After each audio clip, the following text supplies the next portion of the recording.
Шындықты білгіңіз келе ма? Жақынырақ отырып дұрыстап тыңдаңыз. Мына видеом отбасы бар әйелдерге, ажырасқан әйелдерге, бойдақ қыздарға арналған.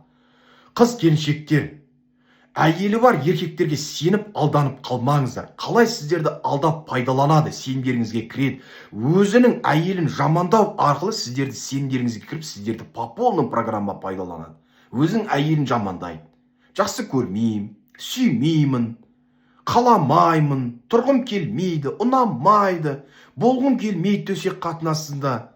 Амал жоқтан өмір сүріп жатырмын, ажырасайын деп жүрмін, балдарым үшін ғана тұрып жатырмын, балдарымды қимаймын, ата-анам үшін үйлене салғам, екі қабат болған екен ала салғам, жай үйлене салғам деген сияқты осылай алдап, осылай сізге лапшаны іліп, сізді по полным программа пайдаланады. Мен сені жақсы көремін, үйленеміз, бірге боламыз, сені тастамаймын деген сияқты осындай өтірік сөздерменен сіздің сеніміңізге кіреді. Ал енді өзінің әйелін жамандаған еркектен қандай жақсылық күтуге болады?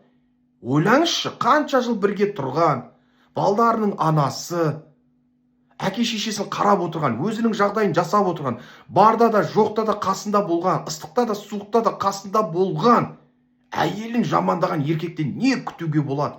Сол үшін алданып қалмаңыздар. Мұндай өтірік сөздерге, ертегілерге сене бермеңіздер. Мына күйеуі бар әйелдерге айтарым, осындай жынати еркектерге сеніп, отбасыларыңызды құртпаңыздар. Ажырасқан әйелдерге айтарым, осындай жынати еркектерге сеніп, балдарыңыздың алдында тряпкана болмаңыздар.